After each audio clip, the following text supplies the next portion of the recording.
Channel ꯁꯤꯅ ꯇꯥꯕꯤꯔꯤꯕ ꯃꯌꯥꯝꯕꯨ ꯇꯔꯥꯝꯅ ꯑꯣꯛꯆꯕꯒ ꯂꯣꯏꯅꯅ ꯂꯨꯈ꯭ꯔꯥꯕꯤꯒꯤ ꯂꯥꯏꯔꯦꯟꯒꯤ ꯐꯨꯜ ꯁ꯭ꯇꯣꯔꯤ ꯄꯨꯗꯨꯅ ꯂꯥꯛꯆꯔꯤ꯫ ꯋꯥꯔꯤꯁꯤ ꯃꯌꯥꯝ ꯄꯨꯟꯅ ꯑꯃꯨꯛ ꯇꯥꯃꯤꯟꯅꯔꯁꯤ꯫ ꯃꯃꯥꯡꯉꯩꯗ ꯂꯩꯄꯥꯛ ꯑꯃꯗ ꯂꯨꯈ꯭ꯔꯥꯕꯤ ꯃꯃꯥ ꯃꯆꯥ ꯂꯩꯔꯝꯃꯤ꯫ ꯃꯆꯥꯅꯤꯄꯥ ꯑꯁꯤ ꯆꯍꯤ 7-9 ꯁꯨꯔꯛꯂꯦ꯫ ꯃꯈꯣꯏ ꯂꯩꯕꯥꯛ ꯑꯗꯨꯒꯤ ꯆꯤꯡꯌꯥ ꯑꯣꯏꯅ ꯇꯧꯕ ꯂꯣꯛꯅꯨꯡ ꯑꯃꯒꯤ ꯃꯄꯥꯟꯗ ꯂꯩꯔꯝꯃꯤ꯫ ꯑꯉꯥꯡ ꯑꯁꯤ ꯃꯇꯝ ꯈꯨꯗꯤꯡꯃꯛꯇ ꯃꯃꯥꯒꯤ ꯃꯇꯦꯡ ꯄꯥꯡꯗꯨꯅ ꯀꯅꯥ ꯎꯗ꯭ꯔꯕ ꯃꯐꯝ ꯑꯗꯨꯗ ꯂꯩꯈꯤ꯫ ꯃꯇꯝ ꯄꯨꯝꯅꯃꯛꯇ ꯃꯃꯥꯅ ꯁꯨꯔꯤ ꯅꯣꯝꯂꯤꯕ ꯄꯨꯝꯅꯃꯛꯇ ꯃꯍꯥꯛꯅ ꯑꯉꯝꯕ ꯃꯇꯦꯡ ꯄꯥꯡꯗꯨꯅ ꯂꯩ꯫ ꯃꯈꯣꯏ ꯃꯐꯝ ꯑꯗꯨꯗ ꯌꯥꯝꯅ ꯀꯤꯅ ꯂꯩ꯫ ꯃꯐꯝ ꯑꯗꯨꯗ ꯂꯩꯔꯤꯕ ꯂꯣꯛ ꯑꯗꯨꯗ ꯂꯥꯏꯔꯦꯟ ꯑꯆꯧꯕ ꯑꯃꯁꯨ ꯂꯩꯔꯝꯃꯤ꯫ ꯃꯍꯥꯛ ꯃꯔꯛ ꯃꯔꯛꯇ ꯍꯦꯛ ꯍꯦꯛ ꯈꯣꯡꯏ꯫ ꯑꯗꯨꯒ ꯃꯐꯝ ꯑꯗꯨ ꯌꯥꯝꯅ ꯁꯣꯡꯕꯅ ꯁꯥ ꯀꯩ ꯌꯥꯝꯅ ꯃꯔꯥꯡ ꯀꯥꯏꯅ ꯂꯩꯔꯝꯃꯤ꯫ ꯃꯔꯝ ꯑꯁꯤꯗꯒꯤ ꯃꯐꯝ ꯑꯗꯨꯗ ꯀꯅꯥꯒꯨꯝꯕ ꯑꯃꯠꯇ ꯆꯪꯅꯗꯦ꯫ ꯑꯗꯨꯕꯨ ꯃꯃꯥ ꯃꯆꯥꯗꯤ ꯎꯄꯥꯏ ꯂꯩꯇꯕꯅ ꯀꯤꯔꯕꯁꯨ ꯀꯤꯅ ꯃꯐꯝ ꯑꯗꯨꯗ ꯍꯤꯡꯅꯕ ꯍꯣꯠꯅꯔꯤ꯫ ꯃꯈꯣꯏꯅ ꯑꯍꯥꯡꯕ ꯃꯐꯝꯗ ꯀꯣꯛꯊꯣꯛꯇꯨꯅ ꯌꯦꯟꯁꯥꯡ ꯃꯅꯥ ꯃꯁꯤꯡ ꯊꯥꯗꯨꯅ ꯂꯩꯔꯤꯕ ꯂꯥꯏ ꯑꯗꯨꯕꯨ ꯃꯔꯛ ꯃꯔꯛꯇ ꯆꯦꯡꯂꯩ ꯀꯠꯆꯗꯨꯅ ꯈꯨꯔꯨꯝꯖꯔꯒ ꯍꯥꯏꯖꯩ, ꯍꯦ ꯂꯝꯁꯤꯕꯨ ꯀꯣꯟꯕꯤꯔꯤꯕ ꯏꯕꯨꯙꯧ, ꯅꯅꯥꯏ ꯏꯃꯥ ꯏꯆꯥꯗꯤ ꯎꯄꯥꯏ ꯂꯩꯖꯗꯕꯅ ꯃꯤ ꯃꯔꯛꯇ ꯂꯩꯖꯕ ꯐꯪꯗ꯭ꯔꯕ ꯇꯣꯜꯂꯕ ꯑꯩꯈꯣꯏꯅꯤ꯫ ꯑꯩꯈꯣꯏ ꯏꯃꯥ ꯏꯆꯥꯕꯨ ꯅꯍꯥꯛꯀꯤ ꯅꯆꯥ ꯅꯁꯨꯅꯤ ꯈꯟꯕꯤꯗꯨꯅ ꯏꯃꯥ ꯏꯆꯥꯕꯨ ꯌꯦꯡꯅꯕꯁꯤꯡꯗꯒꯤ ꯀꯟꯕꯤꯌꯨ꯫ ꯆꯪꯖꯐꯝ ꯂꯩꯇꯗꯨꯅ ꯆꯪꯖꯔꯛꯏꯕ ꯅꯆꯥ ꯅꯁꯨꯕꯨ ꯊꯧꯖꯥꯟꯕꯤꯌꯨ꯫ ꯉꯁꯤꯗꯒꯤ ꯇꯣꯜꯂꯕ ꯏꯃꯥ ꯏꯆꯥꯕꯨ ꯅꯍꯥꯛꯀꯤ ꯅꯆꯥ ꯅꯁꯨ ꯑꯣꯏꯖꯔꯕꯅꯤ꯫ ꯃꯁꯤ ꯍꯥꯏꯔꯒ ꯃꯃꯤꯠꯇꯒꯤ ꯃꯄꯤ ꯇꯥꯅ ꯃꯃꯥ ꯃꯆꯥꯅ ꯈꯨꯔꯨꯝꯖꯈꯤ꯫ ꯑꯗꯨꯒ ꯃꯔꯛ ꯃꯔꯛꯇꯁꯨ ꯃꯈꯣꯏꯅ ꯉꯝꯖꯕ ꯍꯩꯔꯥꯡ ꯂꯩꯔꯥꯡ ꯀꯠꯆꯩ꯫ ꯃꯗꯨꯗ ꯂꯩꯔꯤꯕ ꯂꯥꯏꯔꯦꯟ ꯑꯗꯨꯅ ꯃꯈꯣꯏꯕꯨ ꯌꯥꯝꯅ ꯅꯨꯡꯁꯤꯕꯤꯔꯝꯃꯤ꯫ ꯃꯍꯥꯛꯅ ꯃꯔꯛ ꯃꯔꯛꯇ ꯂꯣꯛꯄꯥꯟ ꯑꯗꯨꯗ ꯀꯥꯈꯠꯇꯨꯅ ꯅꯨꯡꯁꯥ ꯌꯥꯏꯗꯨꯅ ꯂꯩꯊꯣꯛꯏ꯫ ꯑꯁꯨꯝꯅ ꯃꯇꯝ ꯈꯔ ꯂꯩꯔꯛꯂꯕꯗ ꯅꯣꯡꯃ ꯂꯥꯏꯔꯦꯟ ꯑꯁꯤꯅ ꯂꯣꯛꯄꯥꯟ ꯑꯗꯨꯗ ꯀꯥꯈꯠꯇꯨꯅ ꯃꯈꯣꯏꯅ ꯀꯠꯆꯔꯤꯕ ꯍꯩꯔꯥꯡ ꯂꯩꯔꯥꯡꯁꯤꯡꯗꯨ ꯆꯥꯊꯣꯛꯂꯒ ꯇꯨꯝꯗꯨꯅ ꯂꯩꯔꯝꯃꯤ꯫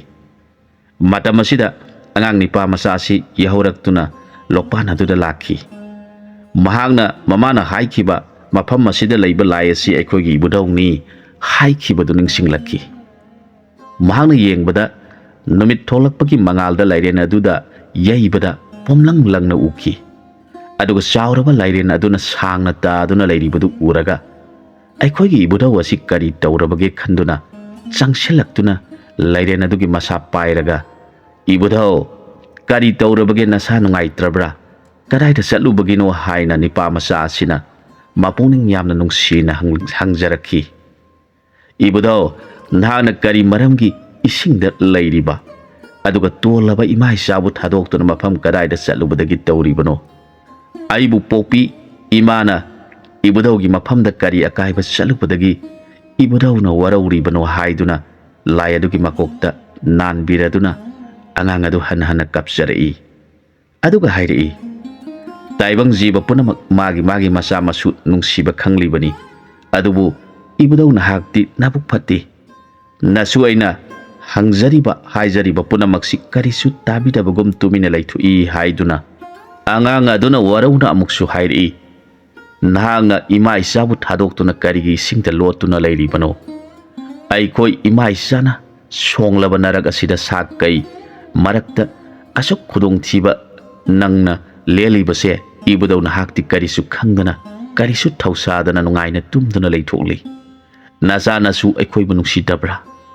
ꯉꯁꯤꯗꯒꯤ ꯑꯩꯈꯣꯏꯕꯨ ꯑꯃꯨꯛ ꯍꯟꯅ ꯊꯥꯗꯣꯛꯇꯨꯅ ꯆꯠꯄꯤꯈ꯭ꯔꯒꯅꯨ ꯍꯥꯏꯔꯒ ꯂꯥꯏ ꯑꯗꯨꯒꯤ ꯃꯀꯣꯛꯇ ꯍꯟꯅ ꯍꯟꯅ ꯅꯥꯟꯗꯨꯅ ꯑꯉꯥꯡ ꯑꯗꯨ ꯀꯞꯂꯛꯏ꯫ ꯃꯗꯨ ꯇꯥꯔꯒ ꯂꯝꯗꯨꯕꯨ ꯀꯣꯜꯂꯤꯕ ꯂꯥꯏꯔꯦꯟ ꯑꯆꯧꯕ ꯑꯗꯨꯅ ꯃꯃꯤꯠꯇ ꯃꯄꯤ ꯇꯥꯔꯛꯈꯤ꯫ ꯃꯍꯥꯛꯅ ꯈꯜꯂꯤ, ꯀꯌꯥꯗ ꯅꯨꯡꯁꯤꯈ꯭ꯔꯕ ꯑꯉꯥꯡꯅꯣ!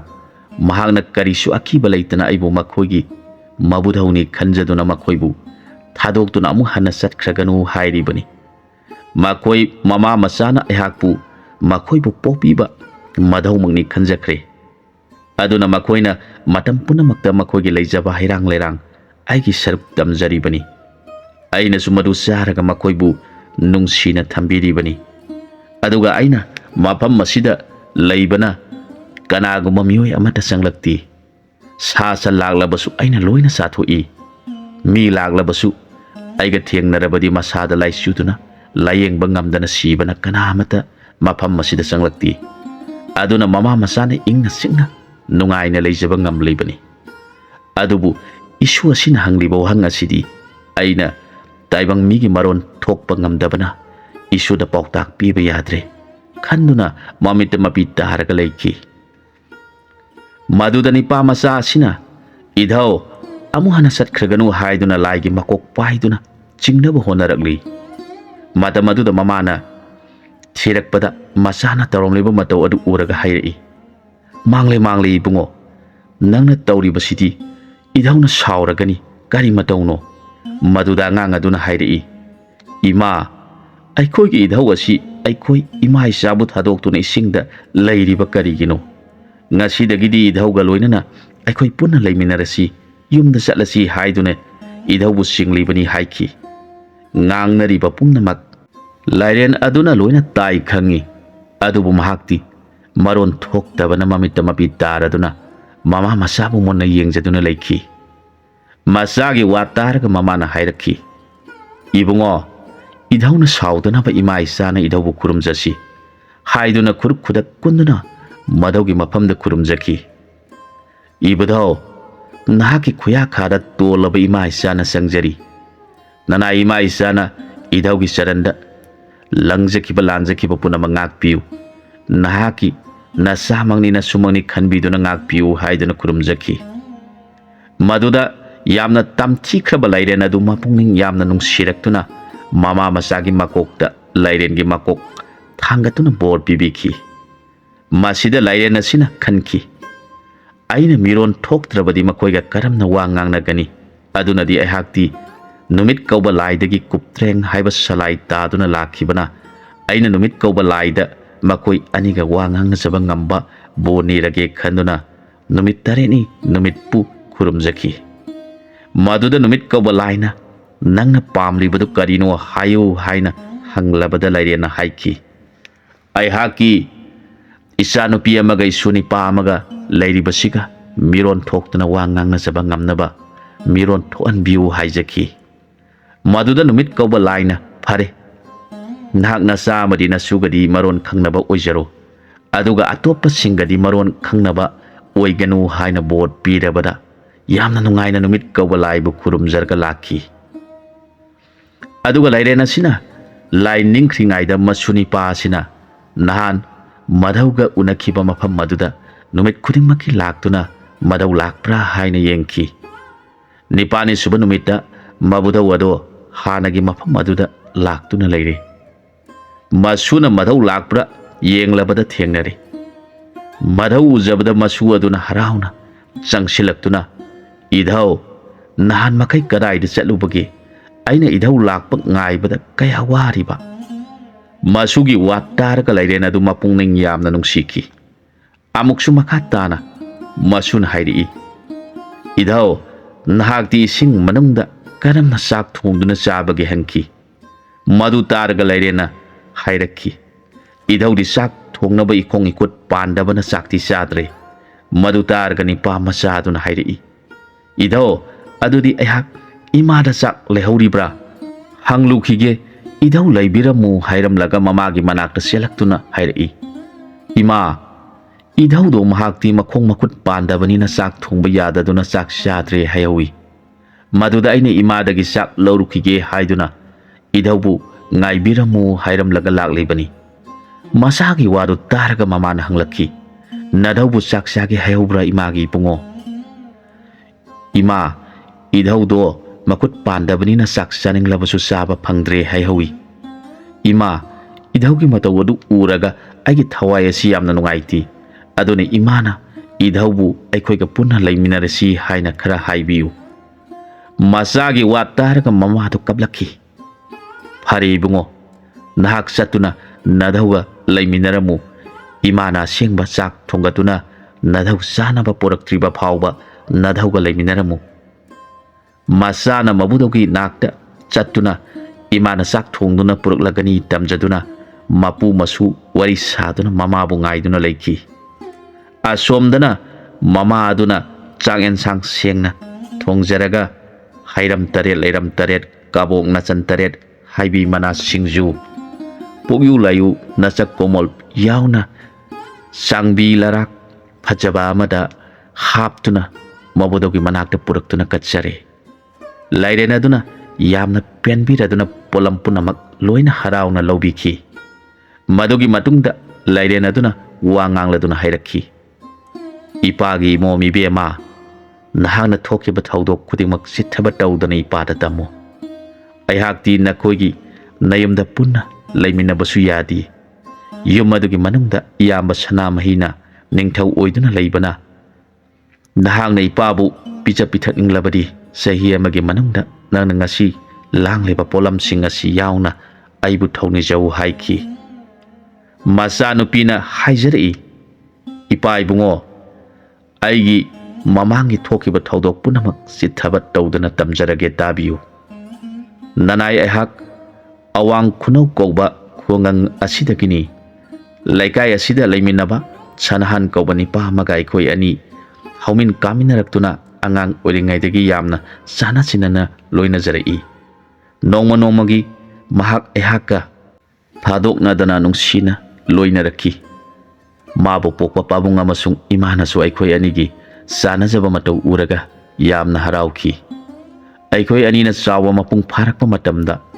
ꯅꯣꯡꯃ ꯁꯅꯥꯍꯟꯅ ꯑꯩꯉꯣꯟꯗ ꯍꯥꯏꯈꯤ, ꯇꯔꯨꯅꯤ, ꯅꯍꯥꯛ ꯀꯥꯏꯅꯕ ꯇꯥꯔꯕꯗꯤ ꯑꯩꯍꯥꯛꯇꯤ ꯇꯥꯏꯕꯪ ꯑꯁꯤꯗ ꯀꯔꯝꯅ ꯂꯦꯜꯍꯧꯒꯗꯒꯦ ꯈꯟꯕꯗ ꯑꯋꯥꯕ ꯑꯣꯏꯖꯔꯕꯅꯤ꯫ ꯃꯗꯨꯗ ꯑꯩꯍꯥꯛꯅ ꯈꯨꯝꯖꯈꯤ, ꯇꯥꯏꯕꯪ ꯄꯥꯟꯕꯗꯤ ꯅꯥꯃꯠꯇ ꯁꯥꯗꯕꯅꯤ, ꯑꯅꯤ ꯆꯨꯔꯥ ꯁꯥꯕꯅꯤ꯫ ꯑꯃ ꯋꯥꯠꯂꯕꯁꯨ ꯑꯃ ꯍꯦꯛꯇ ꯂꯥꯛꯀꯅꯤ꯫ ꯄꯥꯏꯔꯤꯕ ꯎꯆꯦꯛꯁꯤꯡ ꯑꯁꯤ ꯃꯥꯒꯤ ꯄꯥꯕꯣꯠ ꯁꯨꯅ ꯂꯩꯔꯤꯕꯅꯤ꯫ ꯑꯗꯨꯕꯨ ꯀꯔꯤꯒꯨꯝꯕ ꯃꯇꯝꯗ ꯃꯤꯑꯣꯏꯕꯁꯤꯡꯅ ꯅꯥꯝꯃ ꯐꯥꯈꯤꯗꯨꯅ ꯍꯥꯠꯇꯣꯛꯄꯤꯈꯤꯕ ꯇꯥꯔꯕꯁꯨ ꯅꯣꯡꯃ ꯅꯤꯅꯤꯇꯅꯤ ꯃꯈꯣꯏꯅ ꯉꯥꯎꯗꯨꯅ ꯃꯄꯥꯡꯗꯣ ꯊꯤꯔꯝꯒꯗꯕ꯫ ꯃꯗꯨꯒꯤ ꯃꯇꯨꯡꯗꯒꯤꯗꯤ ꯃꯄꯥꯡ ꯑꯃ ꯍꯦꯛꯇ ꯊꯦꯡꯅꯗꯨꯅ ꯂꯩꯃꯤꯟꯅꯈꯤꯒꯅꯤ꯫ ꯍꯥꯟꯅꯒꯤ ꯃꯄꯥꯡ ꯑꯗꯨ ꯍꯦꯛꯇ ꯀꯥꯎꯊꯣꯛꯈꯤꯒꯅꯤ꯫ ꯊꯣꯏꯅ ꯋꯥꯕꯤꯒꯅꯨ꯫ ꯋꯥꯍꯩ ꯑꯗꯨ ꯇꯥꯔꯒ ꯁꯅꯥꯍꯟ ꯇꯨꯃꯤꯟꯅ ꯋꯥ ꯑꯃꯠꯇ ꯉꯥꯡꯗꯅ ꯂꯦꯞꯇꯨꯅ ꯃꯊ꯭ꯋꯥꯏ ꯌꯥꯝꯅ ꯅꯨꯡꯉꯥꯏꯇꯅ ꯂꯩ꯫ ꯃꯗꯨ ꯎꯔꯒ ꯑꯩꯅ ꯑꯃꯨꯛ ꯈꯜꯂꯛꯈꯤ, ꯑꯩꯅ ꯍꯥꯏꯔꯤꯕ ꯋꯥꯍꯩꯁꯤꯡ ꯑꯁꯤꯅ ꯃꯥꯒꯤ ꯊꯃꯣꯏ ꯅꯨꯡꯉꯥꯏꯍꯟꯗ꯭ꯔꯦ ꯈꯟꯗꯨꯅ ꯑꯃꯨꯛꯁꯨ ꯍꯥꯏꯔꯛꯈꯤ, ꯅꯪꯅ ꯑꯩꯒꯤ ꯋꯥꯍꯩ ꯇꯥꯔꯒ ꯀꯔꯤꯒꯤꯗꯃꯛ ꯑꯗꯨꯛ ꯅꯨꯡꯉꯥꯏꯇ꯭ꯔꯤꯕꯅꯣ? ꯇꯥꯕꯤꯌꯨ ꯏꯕꯨꯡꯉꯣ, ꯆꯦꯛꯂꯥꯁꯤꯡꯒꯤ ꯃꯅꯨꯡꯗ ꯑꯊꯣꯏꯕ ꯆꯦꯛꯂꯥꯁꯨ ꯌꯥꯎꯔꯤ꯫ ꯃꯄꯥꯡ ꯑꯃ ꯀꯥꯏꯅꯕꯗ ꯃꯥꯒꯤ ꯃꯄꯥꯡ ꯑꯗꯨꯒꯤꯗꯃꯛ ꯈꯟꯖꯗꯨꯅ ꯑꯣꯟꯅ ꯊꯣꯏꯅ ꯈꯣꯡꯗꯨꯅ ꯄꯥꯏꯗꯨꯅ ꯃꯄꯨꯟꯁꯤ ꯆꯨꯞꯄ ꯀꯥꯏꯅꯈ꯭ꯔꯕꯤ ꯑꯗꯨꯒꯤꯗꯃꯛꯇ ꯈꯟꯖꯗꯨꯅ ꯅꯥꯃ ꯇꯥꯅ ꯃꯌꯥꯝꯒꯤ ꯃꯔꯛꯇ ꯌꯥꯎꯗꯅ ꯅꯥꯏꯇꯣꯝ ꯇꯥꯗꯨꯅ ꯂꯩꯖꯔꯤꯕ ꯆꯦꯛꯂꯥ ꯆꯥꯗꯤ ꯉꯥꯅꯨ ꯊꯪꯒꯣꯡ ꯀꯧꯕꯤ ꯆꯦꯛꯂꯥꯁꯨ ꯑꯃꯅꯤ꯫ ꯑꯗꯨꯅ ꯅꯨꯄꯤꯖꯥ ꯑꯣꯏꯅ ꯄꯣꯛꯂꯨꯔꯕꯤ ꯑꯩꯒꯤꯁꯨ ꯅꯨꯡꯁꯤꯖꯕ ꯅꯍꯥꯛꯀꯤꯗꯃꯛ ꯄꯨꯟꯁꯤ ꯑꯁꯤ ꯂꯦꯟꯖꯕ ꯉꯝꯕ ꯑꯣꯏꯖꯒꯦ꯫ ꯋꯥꯍꯩꯁꯤꯡ ꯑꯁꯤ ꯇꯥꯔꯒ ꯁꯅꯥꯍꯟꯅ ꯍꯥꯏꯔꯛꯏ, ꯏꯕꯦꯝꯃ, ꯑꯍꯥꯟꯕꯒꯤ ꯅꯨꯖꯥ ꯑꯣꯏꯕꯤ ꯅꯍꯥꯛꯀꯤ ꯋꯥꯍꯩꯁꯤꯡ ꯑꯗꯨ ꯇꯥꯔꯨꯕꯗꯗꯤ ꯄꯥꯈꯪꯒꯤ ꯊꯃꯣꯏꯁꯤ ꯀꯌꯥꯗ ꯋꯥꯔꯨꯔꯕ꯫ ꯑꯍꯥꯡꯕꯗ ꯂꯩꯇꯨꯝ ꯍꯨꯟꯕ ꯃꯂꯪꯗ ꯇꯦꯟ ꯀꯥꯞꯄ ꯊꯣꯛꯂꯒꯗ꯭ꯔꯥ ꯈꯟꯖꯔꯨꯔꯦ꯫ ꯑꯗꯨꯕꯨ ꯑꯀꯣꯟꯕꯒꯤ ꯆꯦꯛꯂꯥ ꯆꯥꯗꯤ ꯅꯤꯡꯊꯤꯕꯤ ꯈꯣꯟꯖꯦꯜ ꯇꯥꯔꯦ, ꯅꯨꯡꯉꯣꯟꯕꯤ, ꯁꯛꯐꯝ ꯌꯦꯡꯂꯦ ꯃꯤꯠꯐꯝ ꯍꯣꯡꯅꯤꯡꯗꯕꯤ ꯆꯦꯛꯂꯥ ꯆꯥꯗꯒꯤ ꯑꯊꯣꯏꯕꯤ ꯉꯥꯅꯨ ꯊꯥꯡꯒꯣꯡꯒꯤ ꯂꯥꯕ ꯑꯃꯣꯝꯒꯤ ꯋꯥꯐꯝ ꯇꯥꯖꯕꯗꯗꯤ ꯄꯥꯈꯪꯒꯤ ꯊꯃꯣꯏ ꯑꯁꯤ ꯄꯦꯟꯖꯩ, ꯅꯨꯡꯉꯥꯏꯖꯩ꯫ ꯑꯁꯨꯝꯅ ꯑꯩꯈꯣꯏ ꯑꯅꯤ ꯌꯥꯝꯅ ꯅꯨꯡꯁꯤ ꯆꯥꯟꯅꯖꯅ ꯂꯣꯏꯅꯖꯔꯛꯈꯤ꯫ ꯅꯣꯡꯃꯗꯤ ꯂꯩꯕꯥꯛ ꯑꯁꯤꯒꯤ ꯃꯟꯇ꯭ꯔꯤꯒꯤ ꯃꯆꯥꯅꯤꯄꯥ ꯀꯗꯝ ꯀꯧꯕꯗꯨꯅ ꯃꯅꯥꯏ ꯈꯔꯒ ꯂꯣꯏꯅꯗꯨꯅ ꯈꯨꯡꯒꯪ ꯑꯁꯤꯗ ꯂꯥꯛꯈꯤ꯫ ꯑꯩꯁꯨ ꯏꯁꯤꯡ ꯁꯣꯛꯀꯦ ꯈꯟꯗꯨꯅ ꯈꯨꯠꯇ ꯄꯥꯇ꯭ꯔ ꯄꯥꯏꯗꯨꯅ ꯊꯣꯛꯂꯛꯄꯗ ꯃꯍꯥꯛꯀ ꯊꯦꯡꯅꯔꯦ꯫ ꯃꯥꯅ ꯑꯩꯕꯨ ꯈꯥꯝꯂꯗꯨꯅ ꯍꯥꯏꯔꯛꯈꯤ, ꯏꯕꯦꯝꯃ, ꯅꯍꯥꯛ ꯄꯟꯊꯧ ꯀꯅꯥꯅ ꯄꯣꯛꯄꯅꯣ? ꯀꯣꯂꯣꯏ ꯃꯤꯡꯂꯦꯟꯅ ꯀꯔꯤ ꯀꯧꯕꯒꯦ?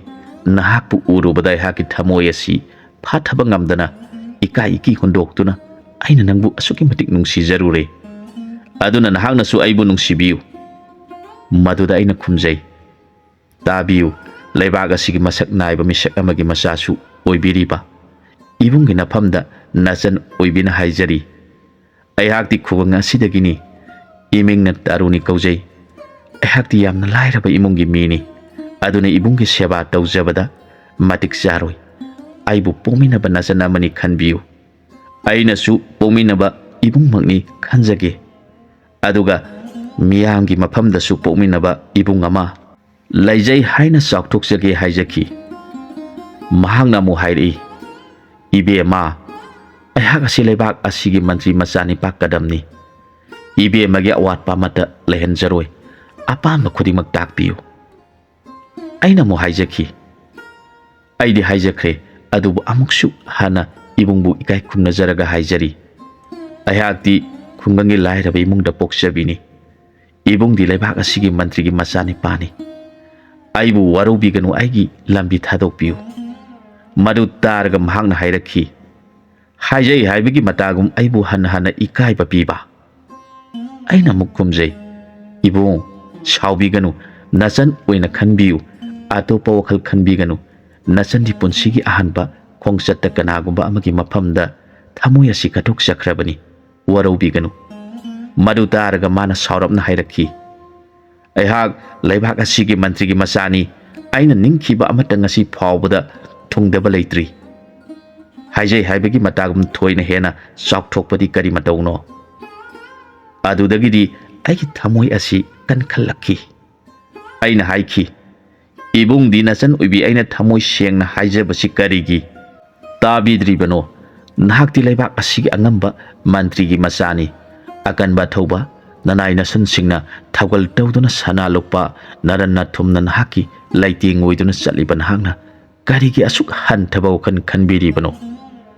ꯃꯤꯑꯣꯏꯕ ꯄꯨꯟꯁꯤꯗꯤ ꯑꯇꯥꯡꯕꯅꯤ, ꯄꯨꯟꯁꯤꯒꯤ ꯃꯃꯜ ꯈꯪꯅ ꯆꯠꯄꯤꯗꯨꯅ ꯁꯃꯥꯖꯀꯤ ꯃꯔꯛꯇ ꯑꯊꯣꯏꯕ ꯃꯤꯕꯨ ꯑꯣꯏꯕꯤꯌꯨ, ꯅꯠꯇ꯭ꯔꯕꯗꯤ ꯃꯩꯔꯥꯟꯕꯤ ꯀꯧꯕꯤ ꯇꯤꯟꯅꯗꯨꯅ ꯃꯉꯥꯜꯕꯨ ꯄꯥꯝꯖꯔꯨꯕꯗꯒꯤ ꯃꯅꯨꯡꯗ ꯆꯣꯡꯁꯤꯟꯗꯨꯅ ꯃꯊ꯭ꯋꯥꯏ ꯊꯥꯕꯒꯨꯝ ꯊꯣꯛꯀꯅꯤ꯫ ꯑꯃꯨꯛꯁꯨ ꯇꯥꯕꯤꯌꯨ, ꯊꯔꯣ ꯊꯝꯕꯥꯜ ꯀꯧꯕꯤ ꯂꯩꯔꯥꯡꯁꯤꯡꯗꯣ ꯂꯥꯏꯖ ꯏꯔꯣꯟꯅꯨꯡꯗꯒꯤ ꯄꯣꯝꯗꯨꯅ ꯂꯥꯏꯖ ꯏꯃꯥꯏꯗ ꯊꯤꯟꯒꯠꯂꯛꯏ, ꯃꯇꯝꯒꯤ ꯃꯇꯨꯡ ꯏꯟꯅ ꯂꯩꯔꯥꯡ ꯂꯩꯁꯥꯠ ꯇꯝꯂꯛꯏ, ꯃꯅꯨꯡꯗꯅ ꯊꯝꯆꯦꯠ ꯍꯩꯔꯨ ꯄꯥꯜꯂꯤꯗꯨ ꯂꯩꯔꯥꯡꯅ ꯃꯄꯨꯡ ꯃꯔꯩ ꯐꯥꯅ ꯁꯥꯠꯂꯤꯉꯩꯗ ꯇꯥꯏꯕꯪ ꯃꯤꯑꯣꯏꯕꯅ ꯍꯦꯛꯇꯨꯅ ꯏꯁꯣꯔꯗ ꯀꯠꯅꯩꯗꯨ ꯃꯥꯕꯨ ꯐꯖꯕ ꯂꯩꯔꯥꯡ ꯑꯣꯏꯅ ꯃꯤꯑꯣꯏꯕꯅ ꯁꯩꯊꯥꯅꯩ꯫ ꯑꯗꯨꯒ ꯅꯨꯃꯤꯠꯂꯩ ꯀꯧꯕꯤ ꯂꯩꯔꯥꯡ ꯑꯗꯨꯅ ꯄꯣꯝꯖꯔꯛꯄꯗꯒꯤ ꯁꯠꯀꯥꯏꯒꯗꯧꯔꯕ ꯐꯥꯎꯕ ꯅꯨꯃꯤꯠꯅ ꯊꯣꯔꯛꯄ ꯃꯇꯝꯗ ꯅꯨꯃꯤꯠꯇ ꯃꯃꯥꯏ ꯑꯣꯟꯁꯤꯟꯗꯨꯅ ꯁꯥꯠꯂꯤ꯫ ꯅꯨꯃꯤꯠꯅ ꯆꯠꯂꯤꯕ ꯃꯈꯩ ꯅꯨꯃꯤꯠꯇ ꯃꯃꯥꯏ ꯑꯣꯟꯁꯤꯟꯗꯨꯅ ꯃꯄꯨ ꯃꯥꯒꯤ ꯃꯇꯨꯡ ꯏꯜꯂꯤꯗꯣ, ꯅꯨꯃꯤꯠꯅ ꯇꯥꯈꯤꯕꯒ ꯂꯩꯔꯥꯡ ꯃꯥꯁꯨ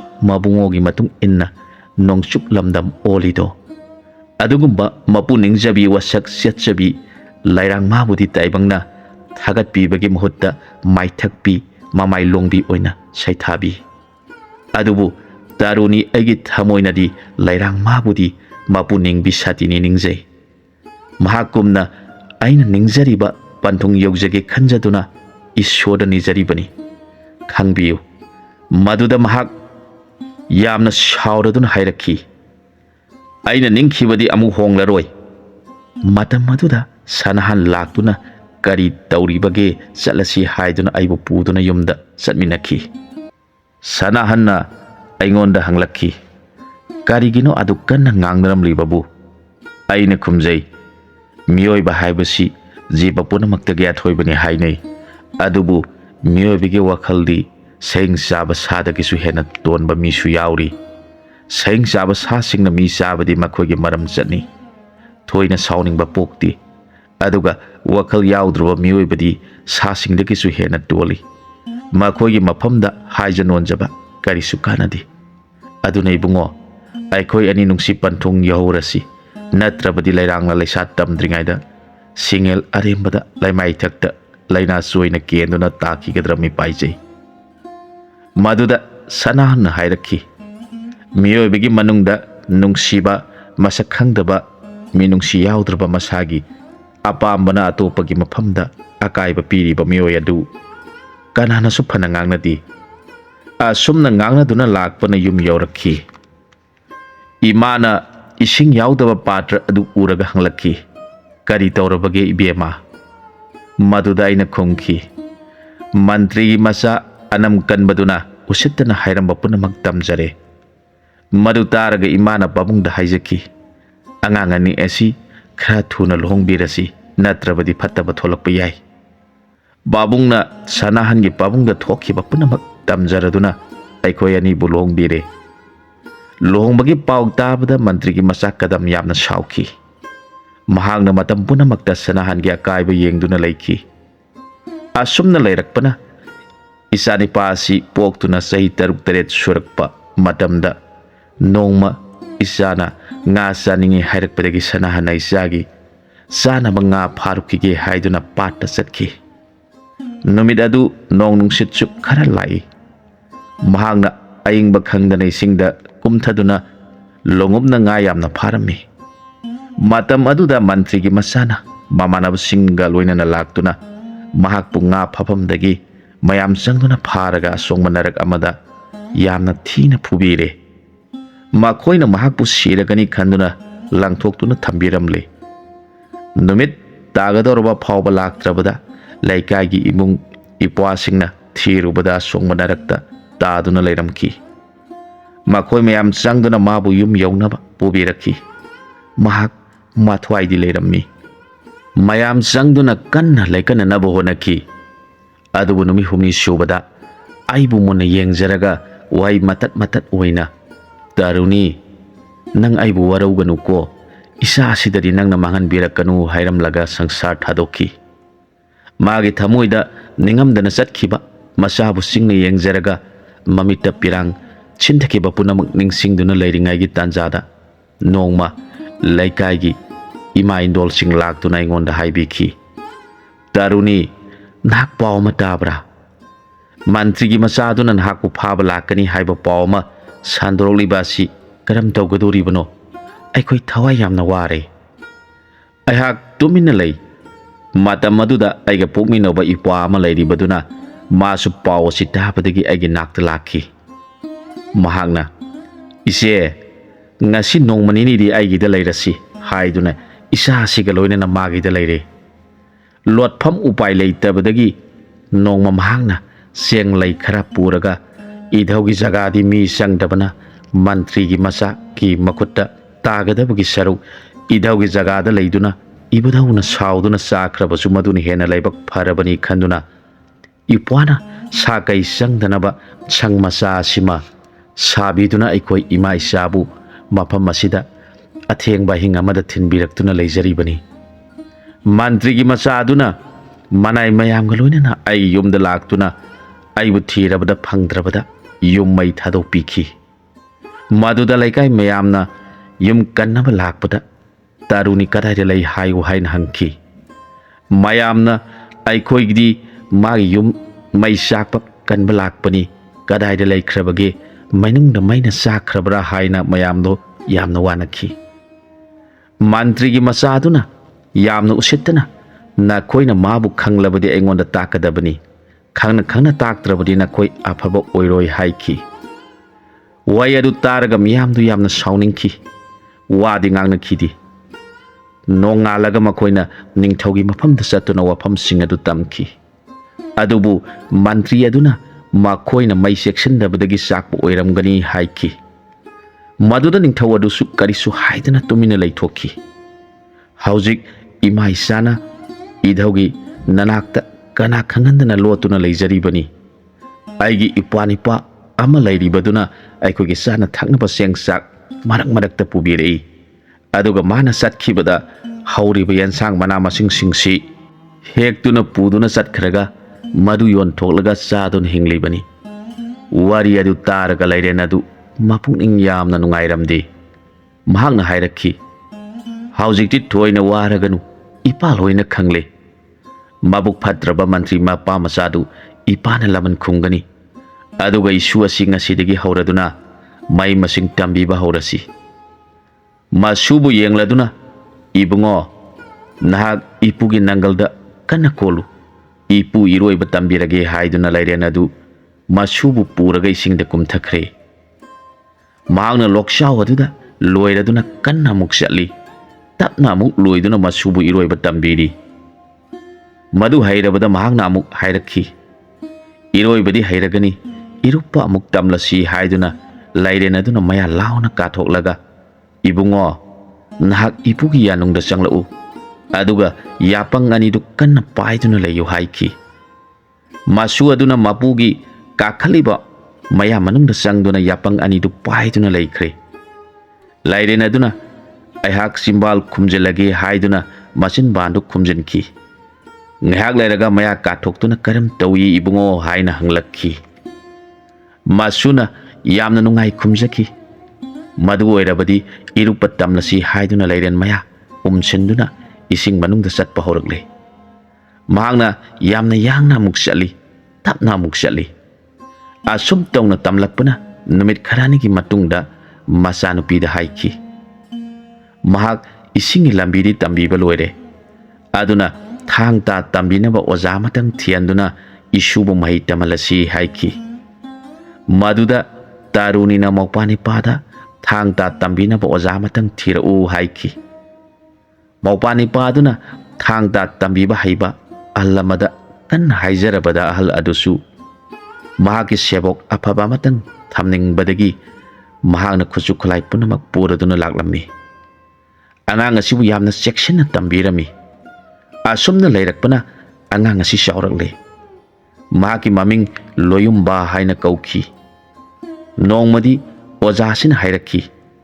Haujikti nahak namanamaga lamba tawba yarakani. Aduna ipa amuk hankrage hairakki. Maduda mahakna madhau lairen amasung mamada tamlabada madhauna mahaki mapuk manungdagi arang manung ama othoklaga masi ojagi dakhina oyu haiduna angangi mamada pire.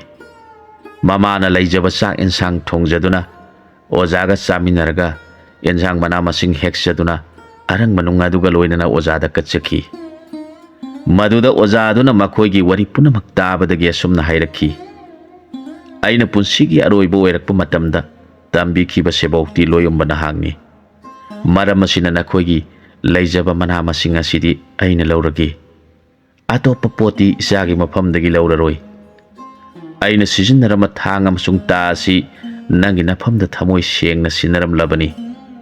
Ipana thamoi sengna bor pirabani. Namanaba yegnaba thengnabada isana ngamjaba mai pakpa oijau. Bor piramlaga magi mamana oja si amuk thenki. Masidagidi lairen asina phatraba mantri mapa masasidadi aigi dai oirage khanduna makogi hidian taphamda numit khudingi sangduna laikre. Laigi nongdamdagi nongmadi mantri masasi mamanaba singaloinana irujaba lakhi. Makoi mayami singda iruptuna iroiduna sanaringaida mafam ikhang khangauduna mantrigi masasi makhong duising mathakta sap yungkhalakhi. Mayam maduna mahangna sanaribani khanki. Adubu ngahak leiragadi masap punamak ukhidre. Maduda mamanabasing aduna thibada mong matau khangdana ipom chauna chatpa ama ukhi. Mahak thiba khangdre. Makoi punamak kinaraduna kangphanda chengkhanaraktuna mantrigi manakta pau tamki. Mantrina mayam tharaktuna thibada phangkhidre. Mantrigi pungning yamna nungai khidre. Kari matau kaubage khanduna laikhi. Asumna lairen asina mantrigi hidian taphamda numit khudingi sanglakpana nongmadi lairen asi mina onkhiba lai amaga thengnare. Makoi ani unabada yamna ngaknakhi. Amana amabu usitnadi lukhrabi gi lairen asina hairi. Nahak aina koiribal mafam masida karigi laklibano. Ayak lairi haibasin nahak khangdabra. Madu taraga min onba lai aduna hairakhi. Lai khoidi saningbada satpa yauningbada yauba haibasi lai. Aikhoigi iram satni. Maram asina nahakini hairibadi karigino. Madu tabada lukhrabi lairen aduna hairi. Nahak maram sat phattaba mina olakpa lai oiramgani. Aduna lai aikhoigi satnabi khangdribani. Madu taraga mina onba lai aduna yamna saukre. Mahakna hairi. Nahak kaya yamna shakti laibano shakti yengnaba tare hairakhi. Maduda lukhrabi lairen adusu saukraduna magi shakti puthongnaragle. Makoi ani mayaga makoka mamaiga phudanaragle. Ising adu pumnai naikre. Turengi ising ithak ipom jwar kabagum kakhre. Maduda mi singna karino tawriba mawong asibu haiduna miyam punamak thoklibadu yengnakhi. Lai ani asi ngamnadrabada mamaida mina onba lai aduna hairakhi.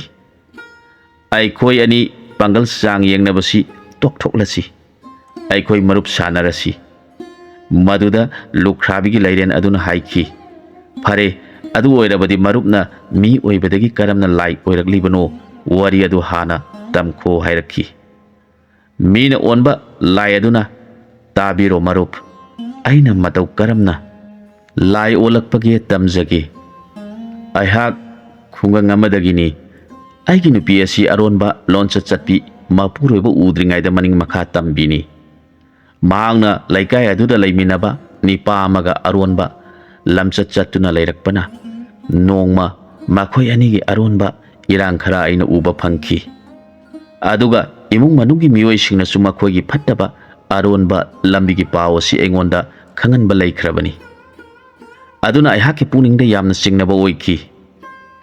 Aigi nupi asina maga loinariba nipa asida tamduna wa khanaraba matungda nongma nipa asina sareng amaga shamba haiba uduna siamba sadan amaga loinana puraktuna pire.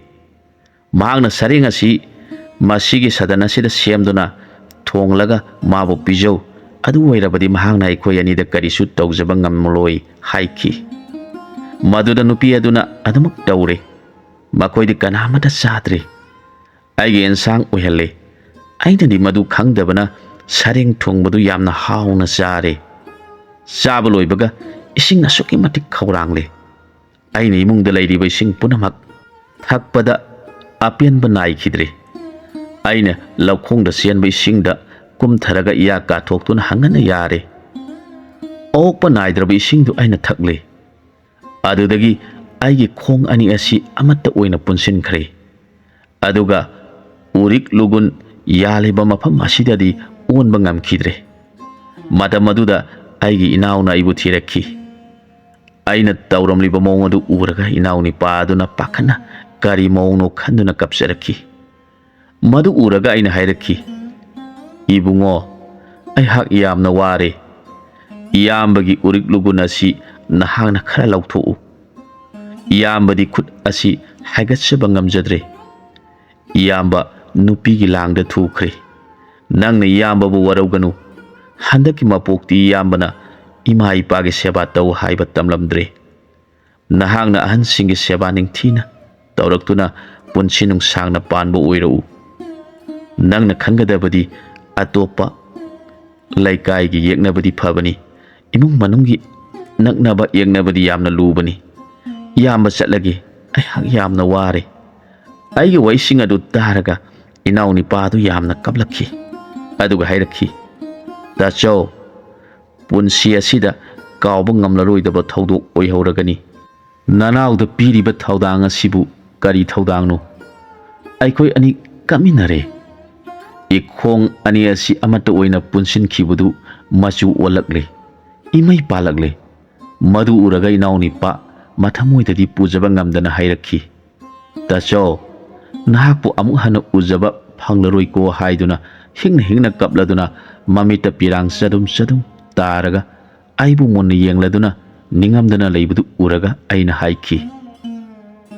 Nahak thoina waruraganu.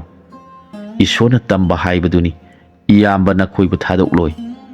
Nahakna aiga uninglabadi sahi amagi manungda ngasigi thasigi manungda nangna mafam masida hairang lairang khara puduna laklaga aiga unasi. Aigi awabadu yengba ngamdabadagi mahangna urik logun adu lokthok pire.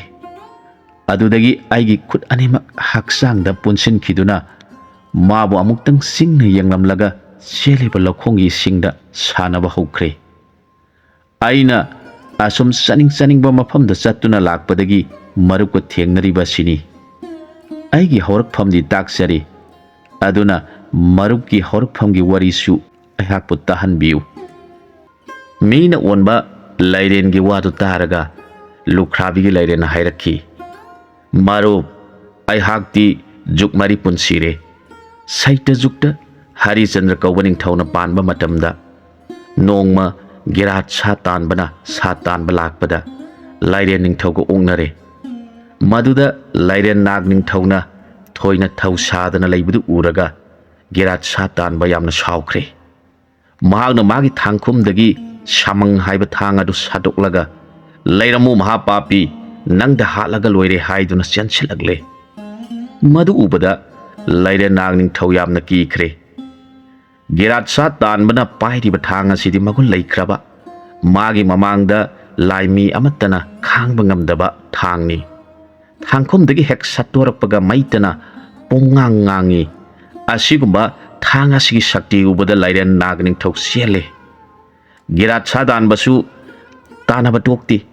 Lairen nagning thok akasta satle akas tana rakle. Maron taram mari makta sienduna lona bohonarakpada lotpham laitrabada lai koti kunthahumdogi mafamda mahaki mathwai kanbinaba haijabada lai koti kunthahumdoina hairakhi.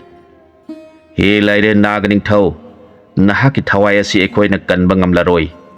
Girat sa tanbana pairiba thang asidi magul laikhraba thangni.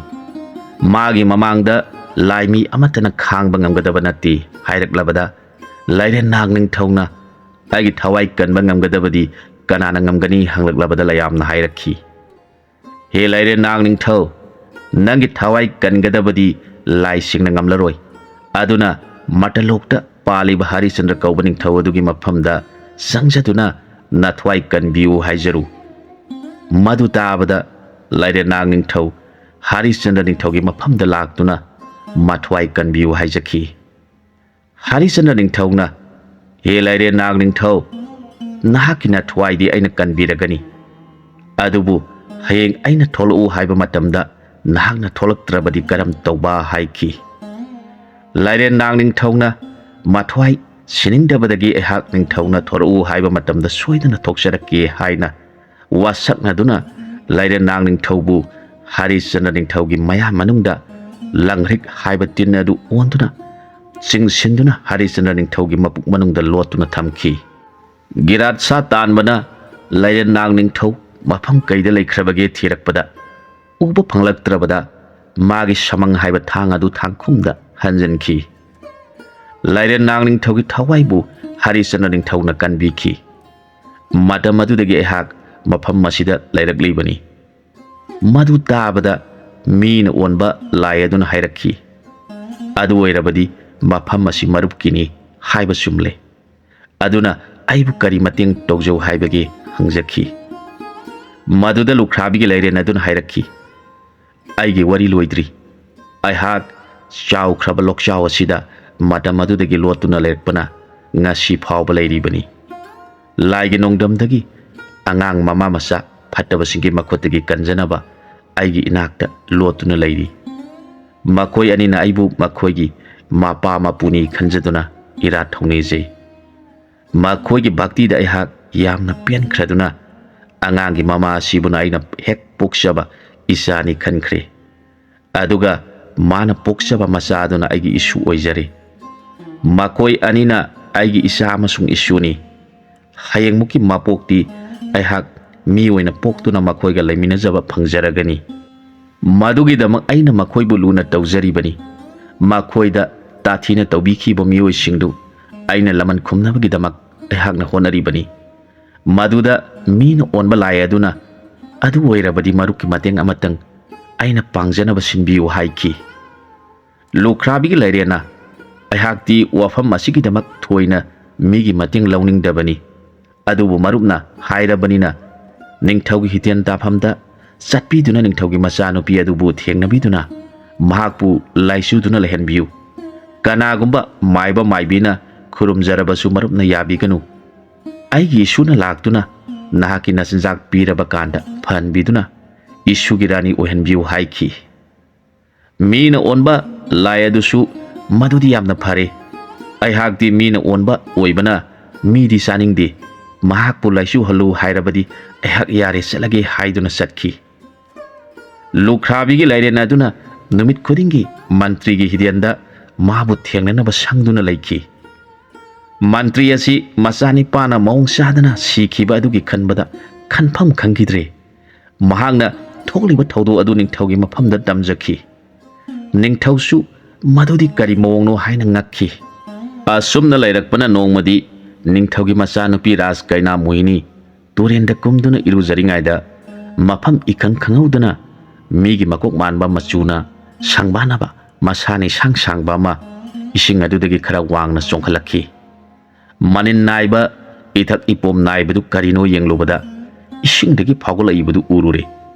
Madu urubadagi mantrigi machanupi muhini matu kyaw launa chungladuna hi haiduna konung tamna chenkhalakhi mapa ningthauna kari tawrabage hangbada thokriba mahang uhawba punamak sithaba tawdana mapa ningthauda tamjakhi mapa ningthauna masagi angakpagi paw asi taraga yamna ngakna manai mayam changduna yenghale adubu karisu thengnakhidi ningthaugi masai bi ama ras kaina numit adudagi masa nungaitaba haukhre nongma nongmagi mahaki hakchang asi nungaitaba hengalakhi anaba oikhre saba thakpa yakhidre masida ningthau asina leibaki akhang hai mayam kaukhatuna layengba horakhi adubu karisu kanaba phangkhidre nongmadi ningthauna mantri kaukhatuna magi masana laikhidaba adugi maramda hanglakhi mantrina thokhiba punamak chithadana ningthaugi mafamda hangatchakhi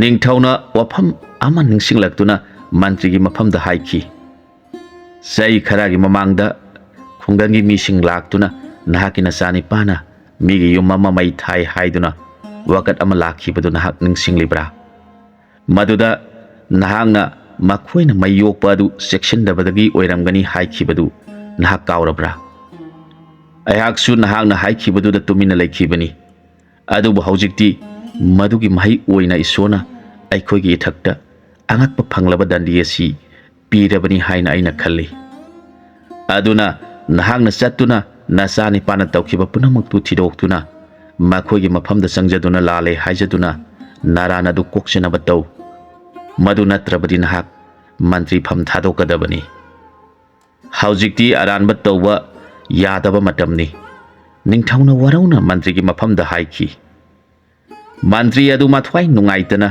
maru luktharaga hagwatuna ningthaubu khuramlaga satkhi mahangna masani pana migi yummai thakhiba mafam aduda laktuna makhoigi mari makhong thirei mahangna khungi misingda tarunigi maramda ma hauji hinglabadi kadaida leibage takpiu aigi isa lamhen baduna magi mafamda yamna kaikhre magi wa lauruduna aina suma khoibu lana khalure haijaki khungi misingduna mahak mai sakpa aduda sikre haina aikoi mayamna laukhre adubu mahak ya sakpa hakchangdi thengnakhide mahakna hinglamba tarabasu kadaida leiribage haiba khangkhidre khungki masida mantri wakhang nungaitana hanglakhi magi mari mata kana kana leiribage makhoida amukta hangjage haikhi khulgi misingna aikhoina khangba haibabu maga pokmina ba mawpani pa madi leiri haikhi mantrina mawpagi manakta satuna hangbada mahakna su numit adudagi si amadi angang adu amu hana ukhidre sikrabra changlibra khangdre khungki mantri satkrabada mawpana masigi manakta laktuna pawasi tamjakhi taruni hingna bahona jaduna wana punsilenjari ba mahakna mantrina thirakpagi wa taraga mapungning yamna nungsikhi numit adu meragi punima thajana mayek sengna tholakpa asong banarakta mi kana khangdana lotuna leiribi mahangna thabal phajaba mangalda uraktagi phaudoktuna malem chinthungna ngaliba thagi mangalbu yengjaraga haukhiba punsigi khongsat puningsinglakhi numit khudingi ningsingjarabasu ngasigi thabalgi mangal asi ujaruraga sanahanbu ningsingjaraktuna mamita pirangna pumchot chona hingna kaptuna mabungawbu ningsingjaraduna thamoi makol thongna tengthajaki nungsiba nahaki nungsiba sakphamdo nanaw laibak thibidi mapok asimagidi amu hana ujaba phanglaroidu ibungona pibiramba thauda asimatang pangthoksaraga nanai laibak thibisu pamuba nanakta pusinbiu nahak yaudraba taibang asida aina amuk hinglubagi kari kanagani nahanmuki mapokta nanai nupigi iran kayam laiduna handaki mapok asida asuk thina tambiriba taniglaba thamoina milu pirang aratpa laitana sinthaduna ingna thogliba thabalgi mangalda liri sileba malangi somda hauriba palsing punamak maru lukthaduna tumina leptuna leikhi unalakta yarektuna leiribi pombi segla punamak mahaki matau uraga mapungning nungaitana tumin leikhi mahangna mapungning nungsiraduna haukiba punamak ningsingladuna leikhibana tumba hek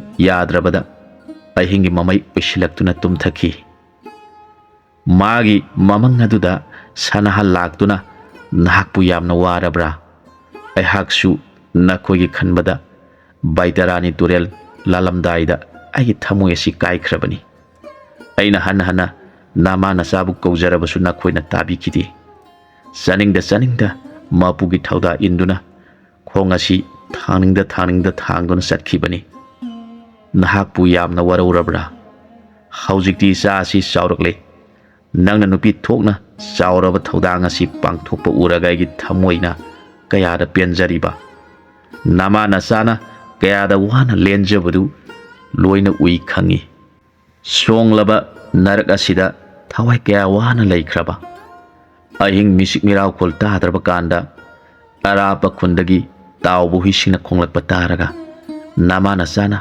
kayada kina lenkhiba asongba narak asida sa kai khongba taraga nahana kina tumba yadana laikhiba pikliba nasana di angang oibana karisu khangdana tumina tumduna laithokpa punamak aina khanglabasu asibagi thawaina di kari upai lei thamoi asina di nakhogi damak wajai thabak oina tawbadi yadabana nahaki awaba oire nangna aibu waruba tawraganu haujikti ishwargi kripa laklagani nama nasagi matam afaba laklagani thoina hena waraganu matam adu nongan thoraklabani mamana mamangda nganglibadu taraga loyumbana mama bu haudoksharakhi ima kari tawrabage mamana mikap tholaktuna punamakpu sembiri ba mapubu sonjaraduna hawlaktuna kablakle mabungo bu sonjaraga mamangda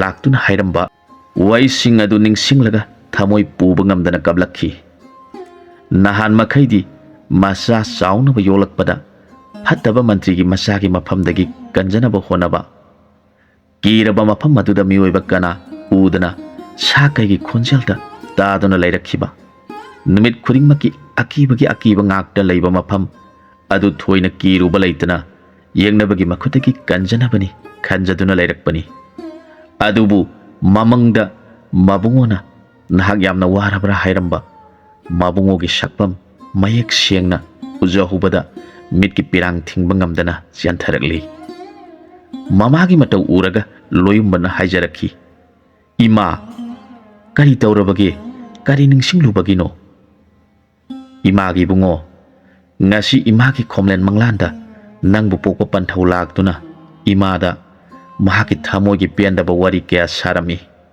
wari singdu taraga imagi thamoi asi puba ngamdaduna kaplibani ibungo taro nahangna angang oiringaida nongma isana nga saningai haibaduda nangbu pokpa pabungna isana nga saninglabadi ipana pharukige hairamlaga patta longup tanduna nga yamna pharingaida mi phatraba mantri gi masana mi mayam sangduna nangi pabungbu yamna thina phuraga naraktu hundoktuna thamlambadagi laikai mayam sangduna thiruraga yumda puraktuna laikannabada humni shubada laikhidabani magi puningda ningamdaba punamak imagi phamda loina ngasi ahingda tamlammi mahagi ningamdabagi maisaga du imana ningsinglaga thamoi puba ngamdaduna kaplibani madu taraga loyumbana wahamata ngangdana onthongna laksakreda khanduna laikhi matam asida khungangi praja singi mafamda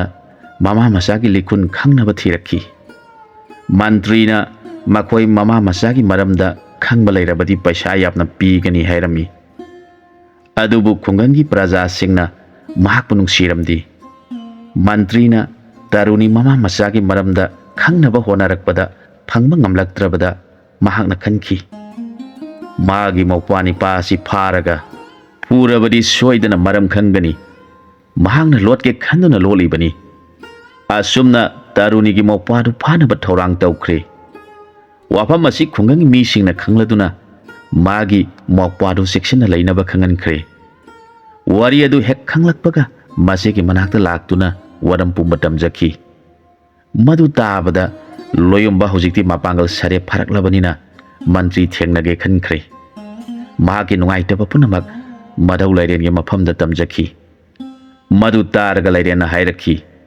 Ibungo, nahangna mantri bu lambat taunage khalli budu ipuna yadi. Mahagti ningthaugi mantri ni, laipak wathok oigani. Ipuna mabu hat pana phagani. Aina mabu hidden taphamda ngairi basi kuirabani. Mage hai singbana hidden da kumkhidre. Haujiti laikang da mabu ipuna hatkani. Masubu asumna themkhre. Lairena si akang buda amuk mantri gitanza asing ba yengduna laikre. Nongma mantri asina ai busu mantri oiba tohalagadaba adu oirabadi taruni haidi binupi masa asi phangnaba thiraga halage khalagle. Aduna mahangna numit khudimak manai sing kharaga loinana makhoigi khungang aduda chattuna magi mari makhong thijanba kanna hauragle. Mokpa adu busu mana kari tauri bage kadai de sali bage haina kupna senaba hauragle.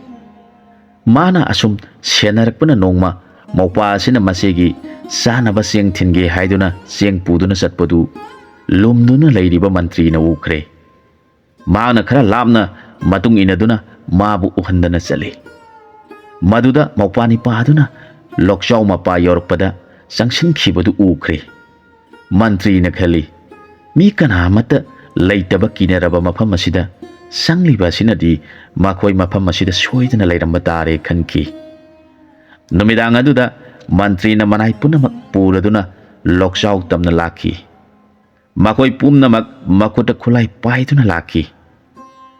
Lokchau mapan yaushilako matamda lairena aduna khalli. Phare ngasidi makhoi na ngamlaga aibu halasinu. Aina ngamlaga na makhoi loinamak sathoklage khanduna lokpan da kakatuna makhoi bu ngaiduna laikre. Mantri gi kangbuna asum sangsilakpana lairena lairiba mafam du yaurakpada lairena aduna maya launa kathoktuna lagliba pumnamak amamam to oina lairen makhyata singsinkre. Makhoi pumnamak laigi makhyata sangkhrabada lairen maya khumjinkre. Mahangna achauba upambi amada yetuna kakhalaga makhoi pumnamak sapkhaiduna hatkre. Madugi tungda lairena masa masung masubu yengladuna hairakhi. Haujikti aikhoigi yengnaba pumnamak loire. Mabuk phatraba mantri adu maga loinaba mioi singa punna aigi sinjak oikrabani. Mantri amasung masa nipabu hatkibadi nungai adubu taruni di awabagi saruk asumi hengalakhi. Phatraba mantri mapa masabu mana di mathau kaujaba mapa lairena laman khumduna hatkibadagi mahaki yengnabadi mangkre haibabu laibak thirabi awabana magi masuk oijarabi khangba kanbi nuja magi thamoidadi mabungo bu ningsingjaraga taibang pana si karisu nattabagum khalakli. Ahingi mamai oisilaklaga thamoi maisak puba ngamlakti. Haukhiba punsigi ahanba sarukta mabungo ga loina jakhiba ngangna khiba nungsi chana jana yengna jakhiba punamak mathang mathang ningsingjarakhi. Ningamdraba thamoina ngaliba thabalgi mangalna liri liri humliba malangna henadum nujagi thamoi maisak hapagum tauri. Khangpham khangdraba maisakna mabungona taibang sangsar thadoklamdaida milugi piranga loinana munna yengjaraga matat matat oiba wahaina isa asidadi manghan birakanu hairambadu magi manakongda hanna hanna tarakhi. Hauriba upal wapal saliba hairang lairang khongliba chegla singi nungsiba khonjel sing taraga tarunigi mafamda yengnaba ngakta oikhre. Mabungo yaudraba sangsardi kanadaba sangsarni khalakhi. Amuksu mahakna ningsinglakhi. Mabungogi mafamda mana haikhiba segla singi manungda nganu thangong kaubi segla mahaki waribu tamjakhibadu ningsinglakhi. Aina ibungogi mafamda karigidamak segla magi maramda ngangloribano ningsingjarakhi. Asumna taibak thirabi nujaduna sisi singamda mathamoi kaina wana mabungo bu ningsingjaraduna laiki. Asomdana ningthauna mantri adu aina kanba wa khara haikhibaduda konung karakhidre mabu kaurusu haiduna manai sing thaki. Adubu mantri adudi mayumda hanjalaktaba kuire hairakhi. Manai singi watarga ningthauna khali. Mahangna karama thaurang tauribagi adubu mahakti afaba taroi haina khanki.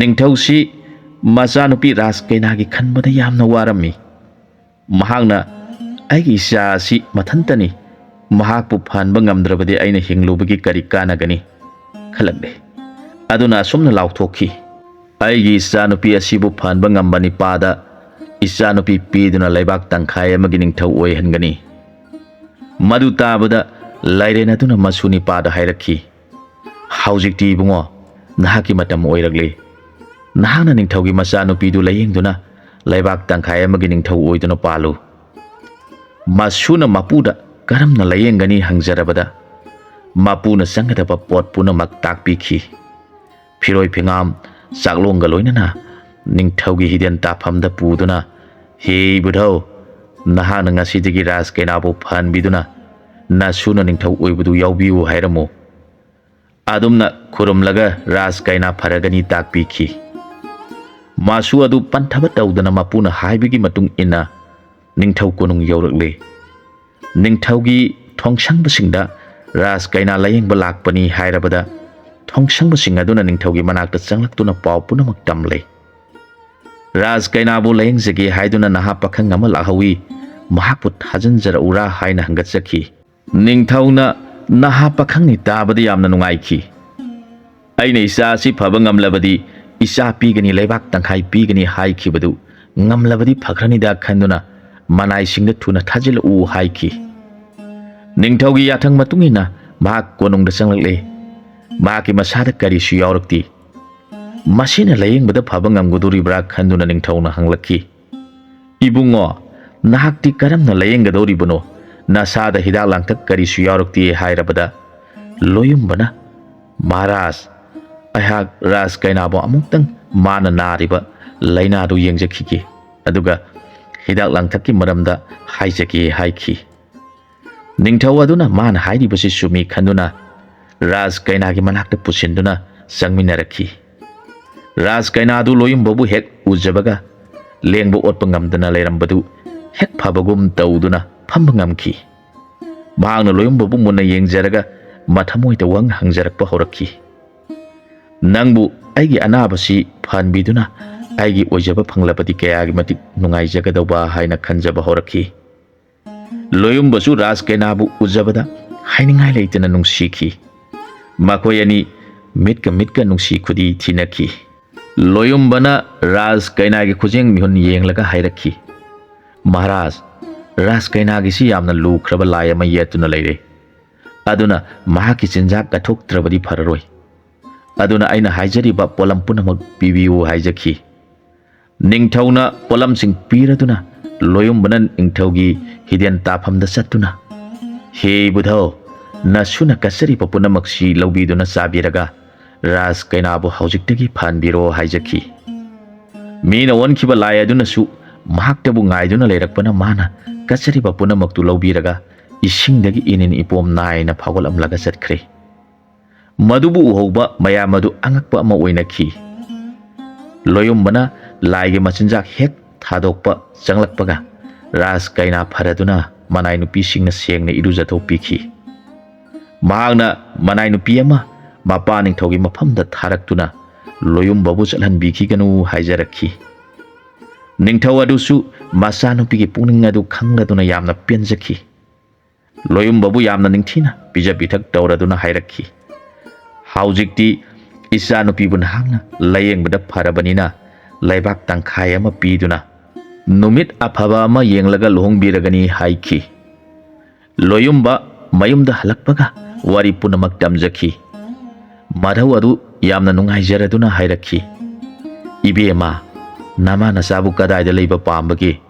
ꯏꯄꯥꯗ ꯍꯥꯏꯌꯨ꯫ ꯇꯥꯔꯨꯅꯤꯅ ꯍꯥꯏꯖꯔꯛꯈꯤ, ꯅꯆꯥꯗꯤ ꯏꯄꯥꯕꯨ ꯊꯥꯗꯣꯛꯇꯨꯅ ꯃꯐꯝ ꯀꯩꯗꯁꯨ ꯂꯩꯖꯅꯤꯡꯗꯦ, ꯏꯄꯥꯒꯤ ꯃꯐꯝ ꯑꯁꯤꯗ ꯇꯣꯜꯂꯕꯤ ꯏꯃꯥ ꯏꯆꯥꯕꯨ ꯂꯩꯍꯟꯕꯤꯌꯨ ꯍꯥꯏꯖꯈꯤ꯫ ꯃꯗꯨꯗ ꯂꯥꯏꯔꯦꯟ ꯑꯗꯨꯅ ꯄꯦꯜꯂꯗꯨꯅ ꯃꯄꯨꯛ ꯃꯅꯨꯡꯗꯒꯤ ꯊꯣꯛꯎꯗ ꯊꯣꯛꯄ ꯃꯅꯤ ꯑꯃ ꯃꯆꯥꯅꯨꯄꯤꯒꯤ ꯃꯈꯨꯠꯇ ꯁꯤꯟꯅꯔꯦ꯫ ꯃꯁꯤꯅ ꯅꯍꯥꯛꯅ ꯄꯥꯝꯕ ꯄꯨꯝꯅꯃꯛ ꯍꯥꯏꯖꯔꯒ ꯅꯃꯥ ꯅꯆꯥꯒꯤ ꯆꯥꯎꯈ꯭ꯔꯕ ꯀꯣꯅꯨꯡ ꯑꯃ ꯂꯣꯛꯆꯥꯎ ꯑꯁꯤꯒꯤ ꯃꯅꯥꯛꯇ ꯁꯥꯔꯣ ꯍꯥꯏꯈꯤ꯫ ꯃꯄꯥꯅ ꯄꯤꯕ ꯃꯅꯤꯒꯤ ꯁꯛꯇꯤꯅ ꯐꯖꯈ꯭ꯔꯕ ꯀꯣꯅꯨꯡ ꯑꯃ ꯁꯥꯗꯨꯅ ꯅꯤꯡꯊꯧꯒꯤ ꯃꯆꯥꯅꯨꯄꯤꯕꯨ ꯂꯨꯍꯣꯡꯗꯨꯅ ꯃꯙꯧꯒꯤ ꯁꯦꯕꯥ ꯇꯧꯗꯨꯅ ꯅꯨꯡꯉꯥꯏꯅ ꯂꯨꯈ꯭ꯔꯥꯕꯤ ꯃꯃꯥ ꯃꯆꯥ ꯃꯙꯧꯒ ꯂꯣꯏꯅꯅ ꯄꯥꯟꯈꯤ꯫ ꯃꯇꯥꯡ ꯑꯁ꯭ꯋꯥꯏꯗ ꯋꯥꯔꯤꯁꯤ ꯂꯣꯏꯁꯤꯟꯖꯔꯦ꯫ ꯑꯅꯧꯕ ꯋꯥꯔꯤ ꯑꯃꯗ ꯃꯌꯥꯝꯒ ꯄꯨꯟꯅ ꯑꯃꯨꯛ ꯊꯦꯡꯅꯃꯤꯟꯅꯔꯁꯤ꯫